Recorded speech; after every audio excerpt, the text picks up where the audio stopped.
Turunan parsial. 1. Turunan parsial pertama dari fungsi dua variabel. Jika f merupakan fungsi dari dua variabel dan x, y adalah titik domain fungsi, maka turunan parsialnya do f x, y per do x sama dengan limit delta x mendekati 0 dari fx tambah delta x, y kurang fx, y per delta x. Dan untuk fy-nya, yakni do f x, y per do y sama dengan limit delta y mendekati 0 dari fx, y tambah delta y kurang fx, y per delta y. Berikut contohnya akan dijelaskan oleh saudara Arif Ismail. Z sama dengan gxy sama dengan x kuadrat plus y kuadrat, maka do per do x z sama dengan 2x. Penyelesaian do per do x gxy sama dengan limit h mendekati 0, yaitu gx plus h y dikurangi gxy per h sama dengan limit h mendekati 0 x plus h kuadrat plus y kuadrat dikurangi x kuadrat plus y kuadrat per h. Untuk x plus h kuadrat dapat kita jabarkan menjadi x kuadrat plus 2xh plus h kuadrat,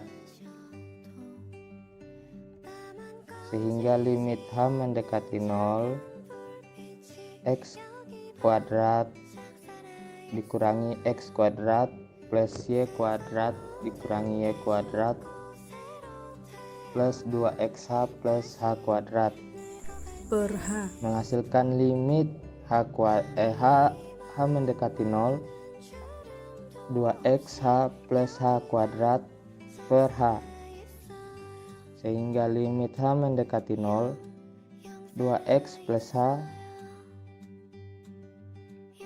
karena limit h mendekati 0 menghasilkan 2x plus 0 sama dengan 2x. Baiklah, kita lanjut pada contoh berikutnya. Sebelumnya saya akan menjelaskan tentang konsep dari turunan parsial.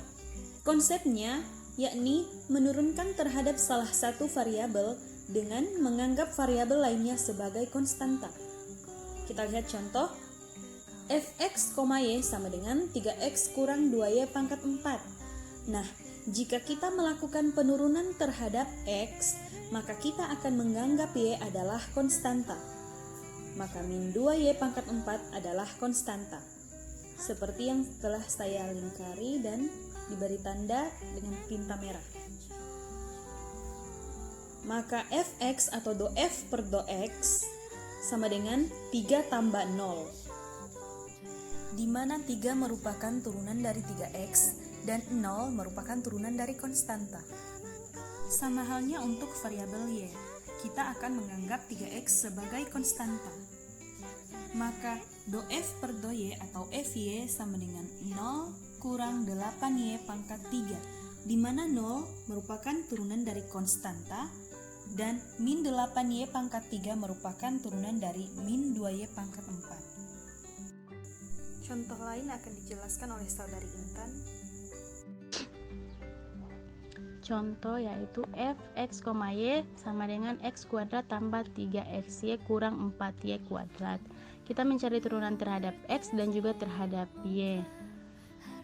Yang pertama kita mencari turunan terhadap x, maka kita menganggap bahwa y ini adalah sebagai konstanta. Jadi jadi fx sama dengan turunan dari x kuadrat, yaitu 2x tambah 3y kurang turunan dari 4y kuadrat. Karena dia adalah konstan, maka turunannya adalah 0.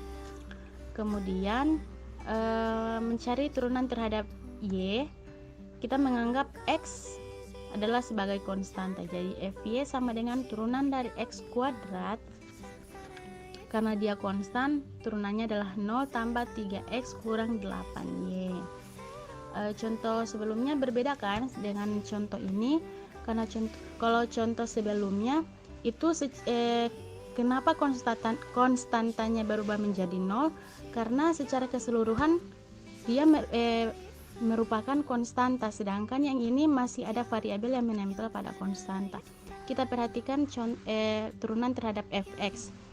Di sini ada x kuadrat tambah 3xy kurang 4y kuadrat. Ya, di sini turunan dari x kuadrat kan sama dengan 2x. Turunan tambah turunan dari 3xy, di sini kan ada, kita kan menurunkan terhadap y, x, jadi y ini adalah sebagai konstanta. 3xy karena kan ada x di tengahnya 3 dan y, jadi turunan dari x adalah 1, 3y tetap jadi 1 kali 3 sama dengan 3y. Begitu juga yang di bawah yang menurunkan terhadap y, kita menganggap x adalah sebagai konstanta. Kenapa yang x yang di sampingnya x kuadrat sama turunannya menjadi 0? Karena di sini dia merupakan konstanta sepenuhnya. Kalau yang di sebelahnya 3xy, dia masih ada variabel y yang menempel pada konstanta itu. Jadi dia tetap akan diturunkan, y akan diturunkan menjadi 1, 3x tetap jadi 3x kali 1 sama dengan 3x. Ya, dan kita dapatkan fx sama dengan 2x tambah 3y dan fy sama dengan 3x kurang 8y.